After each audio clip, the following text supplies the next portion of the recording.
ये है the forever purge और सबसे लेटेस्ट फिल्म पर्ज फ्रेंचाइज की। इस फिल्म का विजुअल एक्सपीरियंस बहुत ही ज्यादा बढ़िया है। So in case if you are wondering तो एक बार डिस्क्रिप्शन में जाकर टेलीग्राम चैनल ज्वाइन कर लेना ताकि तुम डायरेक्टली इन्हें एंजॉय कर सको।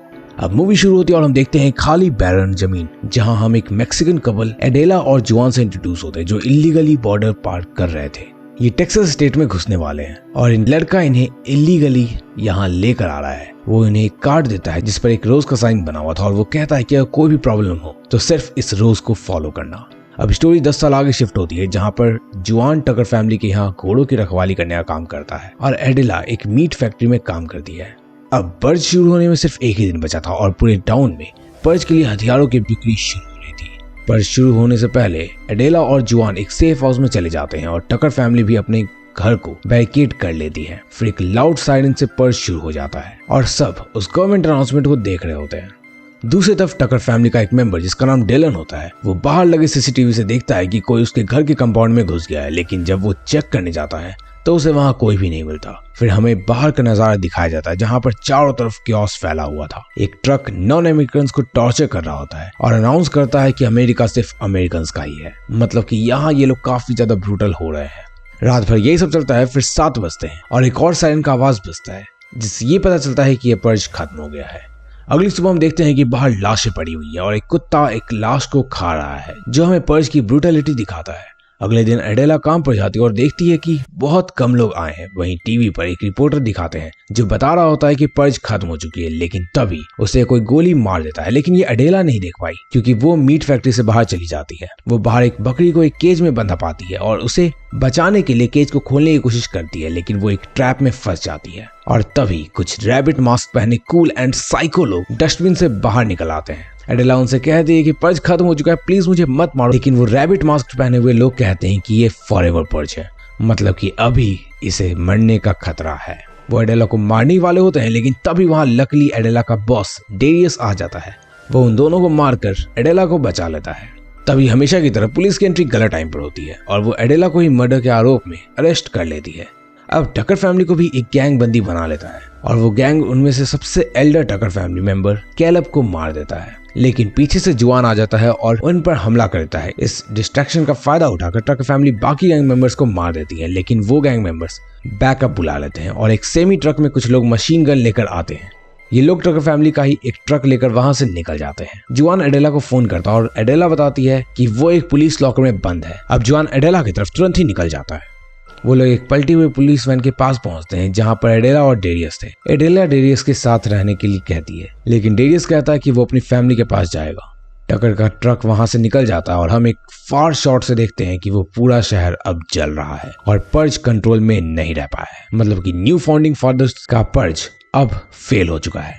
ये लोगों की प्री प्लान एक्टिविटी थी कि नेवर एंडिंग पर्ज इसे बनाना है और इसके लिए जो ग्रुप्स फॉरएवर पर्ज में एक्टिव थे उनके पास एक अलग सा फ्लैग भी था which represents कि they want forever purge। और ऐसा करने का यही रीजन है कि ये चाहते हैं कि अमेरिका सिर्फ अमेरिकन्स के लिए रहे। खैर टकर और बाकी सब एक जगह पर रुकते हैं और रेडियो चालू करते हैं। वो रेडियो पर एक खबर सुनते हैं कि मेक्सिको और कनाडा ने 6 घंटों के लिए अपने बॉर्डर्स खोल के रखे हैं। जो लोग बचना चाहते हैं वो इन 6 घंटों के अंदर यहाँ आ सकते हैं। तो ऐसे में वो लोग बिना टाइम वेस्ट किए मेक्सिको बॉर्डर की तरफ बढ़ने लगते हैं, लेकिन रास्ते में कुछ पर्ज मनाने वाले बाइकर्स उन पर हमला कर देते हैं। अब यहाँ एडेला दिमाग लगाती है और ट्रक में कुछ फॉरएवर पर्ज कॉन्सेप्ट को सपोर्ट करने वाले फ्लैग होते हैं, तो ये उसे वेव कर देती है ताकि वो उन्हें उनका टीममेट बता सके।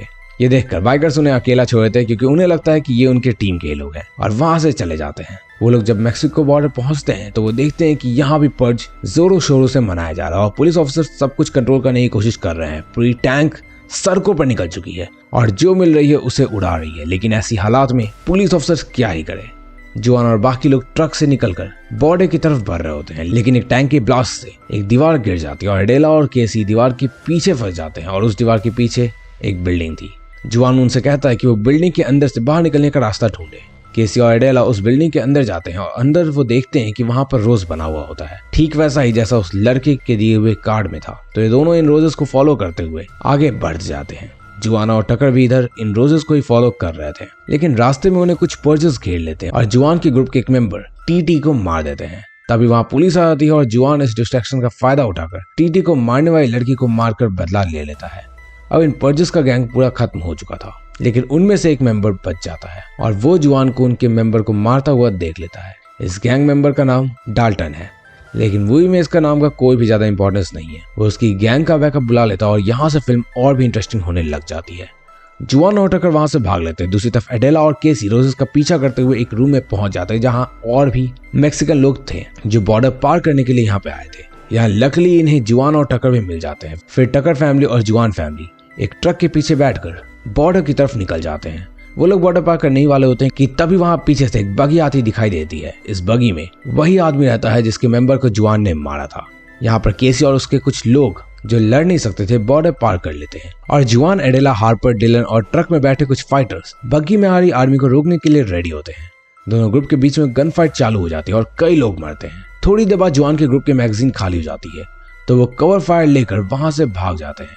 फिर वो गैंग मेंबर जिसके मेंबर को जुआन ने मारा था बोलता है कि कुछ भी हो ये लोग बॉर्डर के पार नहीं जाने चाहिए। ऐसे में जुआन का ग्रुप एक शेड के अंदर छुप जाता है ताकि वो इन्हें पूरी तरह से एलिमिनेट कर सके। वो लोग उन पर्जर्स गैंग का आने का वेट करते हैं और उनमें से कुछ को मार देते हैं, लेकिन डाल्टन एक खिड़की से एडेला को बाहर खींच लेता है और गन पॉइंट पर रख लेता है। डाल्टन एडेला से उन सभी को बाहर निकलवाने के लिए बोलता है। एडेला मैक्सिकन लैंग्वेज में जुआन को साइन देती है, जिसकी वजह से जुआन और डिलन पीछे से आकर डाल्टन को पकड़ लेते हैं और जुआन उसके सर में गोली मारकर उसे खत्म कर देता है।